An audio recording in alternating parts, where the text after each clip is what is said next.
আচ্ছা, অ্যাক্সিডেন্ট কিভাবে হলো? কালুর বাবা অ্যাক্সিডেন্ট করছে, আমাকে এখন যেতে হবে। হ্যাঁ হ্যাঁ, দেরি করো না, তাড়াতাড়ি যাও। কি হয় আমাকে জানাও। এই এক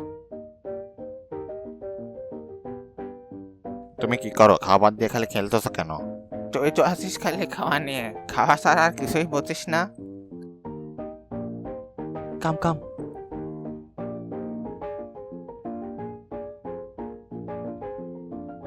হ্যাঁ বলো।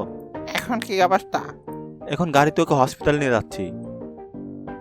হসপিটালে গিয়ে খবর দিও। হ্যাঁ, গাড়ির ভিতরে তো সাদা, তাহলে কালো এটা কি ছিল? গেম। খাবারের ঝালটা একটু কম হয়েছে, তাই না? ঝালটা আর একটু বেশি হলে ভালো হতো।